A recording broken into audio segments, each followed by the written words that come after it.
برادر عزیز کریم اللہ ناظم اسلامی جمعیت طلبہ کو باقاعدہ مصطفیٰ،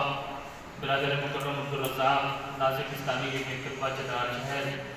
برادر شجاع الحق بیگ، دیگر ذمہ جمعیت میں منانے گرامی حاضرین مجلس، میرے بھائیوں دوستوں اور ساتھیوں، مجھے خوشی ہے کہ چترال کی جمعیت نے استحکام پاکستان، امید پاکستان اور تعمیر پاکستان کے پیغام کو آگے بڑھانے پہنچانے کے لیے آج کے اس کنونشن اور اجتماع کا انعقاد کیا ہے، اور میں آپ تمام ساتھیوں کا تہہ دل سے مشکور ہوں کہ آپ اسلامی جمعیت طلبہ کی دعوت پر استحکام پاکستان اور تعمیر پاکستان کا پیغام لینے، سمجھنے، اس کا ساتھ دینے کے لیے آج کے اس اجتماع میں موجود ہیں، اور میں اس بات پر بھی آپ کا ممنون اور شکر گزار ہوں کہ آپ آئے، آپ نے ہماری بات غور سے سنی، آپ نے ہمارا استقبال کیا، اور شاید یہ محبتیں وہ محبتیں بن جائیں جو مجھے اور آپ کو جنت میں بھی اکٹھا کر دیں،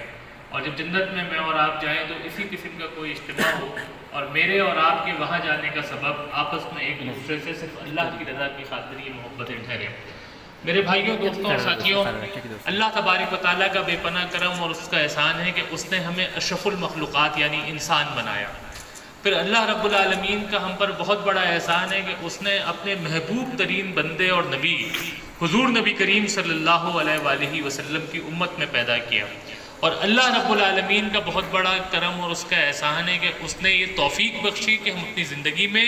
دین پر عمل کریں، دین کی باتوں کو سنیں اور دین کو سمجھیں۔ پاکستان اور اسلام ایک دوسرے کے ساتھ لازم و ملزوم ہیں۔ پاکستان ہوگا تو اس کے ساتھ اسلام ہوگا، اور جہاں اسلام کا ذکر آئے گا تو اس کے ساتھ پاکستان کا ذکر آئے گا۔ کیوں؟ اس کی وجہ یہ ہے کہ پاکستان اس خطہ ارضی کے اوپر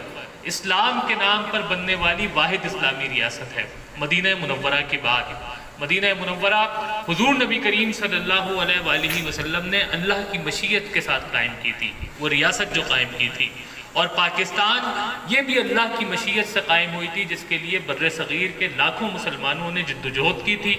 ہزاروں نے قربانیاں دی تھی، جانوں کے نذرانے پیش کیے تھے، کئی ایسے تھے کہ جو اپنا گھر بار، اپنی جائیداد سب کو چھوڑ کر کلمہ لا الہ الا اللہ اور محمد رسول اللہ کی بنیاد کے اوپر پاکستان آ گئے تھے، اور انہوں نے اپنا سب کچھ قربان کر دیا تھا صرف اس لیے کہ اس خطہ ارضی کے اوپر مدینہ ثانی بننے جا رہی ہے۔ میں ایک مغربی ہسٹورین کو پڑھ رہا تھا، اس نے لکھا کہ نبی کریم صلی اللہ علیہ وآلہ وسلم نے 23 سال کے مختصر ترین عرصے میں، 23 سال انسانی زندگی میں کوئی بہت بڑی مدت نہیں ہے، بہت مختصر مدت ہے،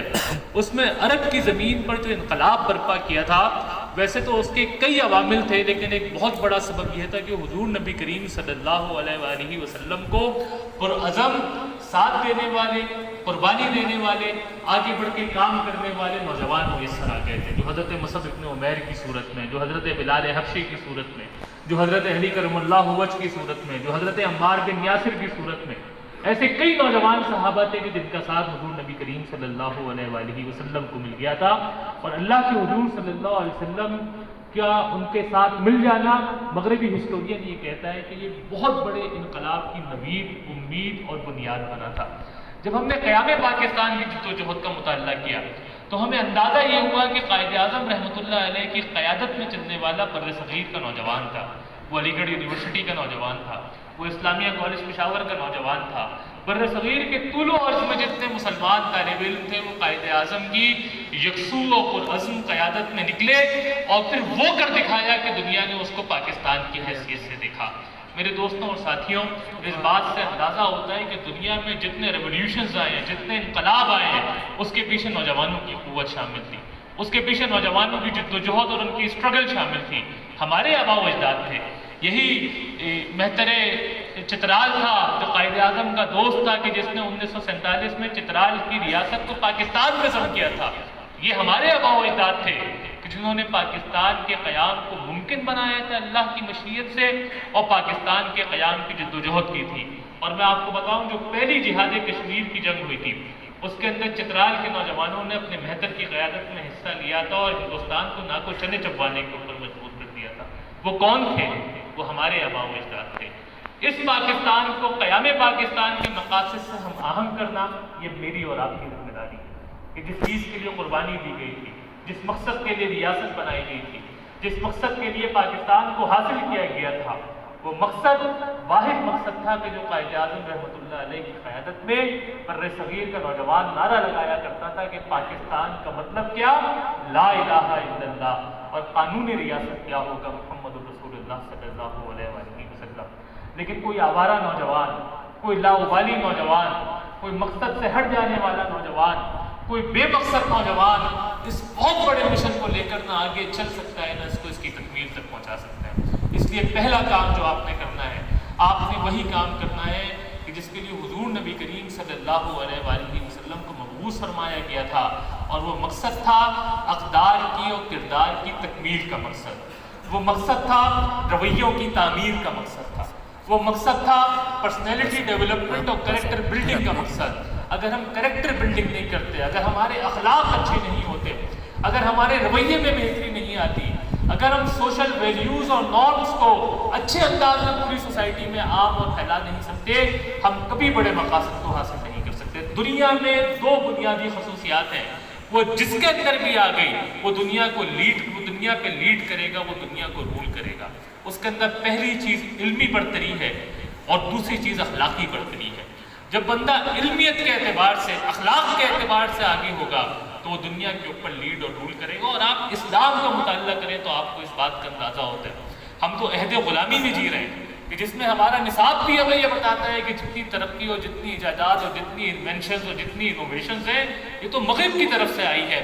لیکن مغربی دانشوروں کی طرف سے بنائی گئی یوٹیوب کے اوپر ایک ویڈیو جو کتابی صورت میں بھی موجود ہے، جس کا نام 1001 انوینشنز 1001 انوینشنز ہے، آپ اس کو دیکھ لیں تو آپ کو اندازہ ہو جائے گا کہ دنیا کے اندر علم کی بنیاد مسلمانوں نے رکھی تھی۔ ہم نے سنا اور ہم نے پڑھا کہ انسانی تاریخ کا پہلا جہاز دو سائنسدانوں نے، رائٹ برادرز نے بنایا تھا، لیکن انسانی تاریخ بتاتی ہے کہ انسانی تاریخ کا پہلا جہاز ایک مسلمان سائنسدان عباس ابن فرناس نے بنایا تھا۔ آج بھی سرجری کے دوران جتنے انسٹرومنٹس یوز ہوتے ہیں، وہ انسٹرومنٹ، اس کا فلسفہ دینے والا، اس کو بنانے والا، اس کو متعارف کروانے والا ایک مسلمان سائنسدان تھا۔ یہ جو کیمرے یہاں پر موجود ہیں، اس پن ہول کیمرے کا تصور دینے والا ایک مسلمان سائنسدان الخوارزمی تھا کہ جس نے اس کا تصور دیا تھا۔ مسلمان جب علم ان کی پہچان تھی، جب علم ان کی بنیاد تھی، جب مسلمان نوجوانوں کا رجوع علم کی طرف ہوا کرتا تھا، یہ مسلمان دنیا کے اوپر لیڈ کرتے تھے اور رول کرتے تھے۔ وہ جو اقبال نے کہا ہے نا، مگر وہ علم کے موتی کتابیں اپنے آبا کی، جو دیکھے ان کو یورپ میں تو دل ہوتا ہے اسی پارا۔ میں چترال آیا تو مجھے پتا چلا کہ چترال کا لٹریسی ریٹ 98% ہے۔ مجھے بہت خوشی ہوئی کہ چترال کے نوجوانوں میں بغیر کسی ریاستی سپورٹ کے خود تعلیم حاصل کرنے کا ایک جذبہ موجود ہے۔ اس جذبے کو مال نہیں پڑنے دیجیے گا اور اس کو محدود نہیں کیجیے گا۔ کوئی ڈگری کا پرچہ حاصل کر کے اس کو کسی جگہ گروی رکھوا کر چند ٹکوں کی نوکری کر کے کسی کی غلامی پہ اپنے آپ کو مجبور نہیں کیجیے گا، بلکہ میں آپ سے کہتا ہوں کہ آپ علم کے میدان میں آگے بڑھیں، آپ وہاں سے ہوتے ہوئے تحقیق کی منزل پہ پہنچیں اور تحقیق سے گزرتے ہوئے ایجادات کی طرف جائیے۔ یاد رکھیں کہ دنیا آپ کے پیچھے چلے گی۔ آپ میں اتنا پوٹینشیل موجود ہے کہ جب آپ علم، تحقیق اور ایجادات اس مرحلے سے گزریں گے تو دنیا آپ کے پیچھے چلے گی اور دنیا کو لیڈ کر سکیں گے اور دنیا کو رول کر سکیں گے، اور مسلمان ایک بار پھر واپس اپنی نشت ثانیت سے جڑ سکیں گے۔ اور دوسری چیز میرے دوستوں، وہ اخلاق کی برتری ہے۔ آج سوشل میڈیا کا جس طرح انفلوئنس ہماری پوری سوسائٹی پہ موجود ہے، ہم دیکھتے ہیں کہ جس طرح ہماری مورل ویلیوز تباہ ہو رہی ہیں، ان مورل ویلیوز کا تحفظ آج کے نوجوان طالب علم آپ نے کرنا ہے، باشعور نوجوان نے کرنا ہے، پڑھے لکھے نوجوان نے کرنا ہے، اور آسان الفاظ میں بولیں تو آج کے طالب علم نے کرنا ہے۔ اگر آپ نے مورل ویلیوز کا تحفظ، اس کے محافظ بن گئے، اس کا تحفظ کر لیا، تو آپ کو آگے بڑھنے سے کوئی نہیں روک سکتا، اور پاکستان دنیا کی صف اول کی قوموں کے اندر شامل ہوگا کہ جو اپنی مورل ویلیوز سے، اپنی کلچرل آئیڈینٹیٹیز سے اور اپنی علمی برتری سے پوری دنیا کے لیے ایک قابل تقلید مثال بن جائے گا کہ لوگ اس کو دیکھیں گے، اس کے پیچھے چلیں گے اور اس کی مثالوں کو فالو کرنے کی کوشش کریں گے۔ اس لیے میرے عزیزوں، دوستوں اور ساتھیوں، آپ سے ہی امیدیں ہیں، آپ سے ہی توقعات ہیں۔ آپ پاکستان ہیں، آپ پاکستان کا مستقبل ہے، آپ سے پاکستان ہے، لیکن اگر آپ ہاتھ پہ ہاتھ دھرے بیٹھے رہے تو یاد رکھیے گا کہ جس طرح ہم ماتم کر رہے ہیں، کیا حال ہو گیا ہے ہمارے اس پاکستان کا۔ کیا حال ہو گیا ہے مسلمانوں کا، کیا حال ہو گیا ہے ہماری کلچر اور مورل ویلیوز کا، اسی طرح ہماری بات کی مسئلے بھی اسی طریقے سے ہاتھ پہ ہاتھ جگہ بیٹھے رہیں گی اور یہ کوشیں گی کہ ہم سے پہلے والے وہ کام نہیں کر سکے کہ جو ان کی ذمہ داری تھی، کہ جس طرح انہوں نے سوسائٹی کی مورل ویلیوز کو ریوائیو کرنا تھا اور علم کو اس پورے معاشرے کے اندر عام کرنا تھا۔ اس لیے علامہ اقبال کا وہ پیغام کہ جوانوں کو پیروں کا استاد کر، خرد کو غلامی سے آزاد کر، جوانوں کو سوزے جگر بخش دے، میرا عشق میری نظر بخش دے، میرے دیدہ ور کی یہ بے خوابیاں، میرے دل کی پوشیدہ بے تابیاں، امنگیں میری، آرزوئیں میری، امیدیں میری، جستجوئیں میری، میرے نالے نیم شب کا نیاز، میری خلوت و انجم کا یہ گداز، میرے قافلے میں لٹا دے اسے اور لٹا دے ٹھکانے لگا دے اسے۔ آپ اسی عزم کے ساتھ نکلیں گے، ایک بار پھر اسٹرگل کریں گے تو انشاءاللہ پاکستان کو آگے لے کر چلیں گے۔ آپ کی چمکتی پیشانیاں اس بات کا اعلان کر رہی ہے کہ جو اپنا قافلہ عزم و یقین سے نکلے گا، جہاں سے چاہیں گے رستہ وہیں سے نکلے گا، وطن کی ریت ذرا ایڑیاں رگڑنے دے، مجھے یقین ہے کہ پانی یہیں سے نکلے گا انشاءاللہ۔ پاکستان قائم رہے گا، شاد رہے گا، آباد رہے گا اور اس دنیا کے نقشے کے اوپر ایک مضبوط ایٹمی فلاحی اور اسلامی ریاست بن کر ابھرے گا۔ اسلام زندہ باد، پاکستان پائندہ باد۔ والسلام علیکم ورحمۃ اللہ وبرکاتہ۔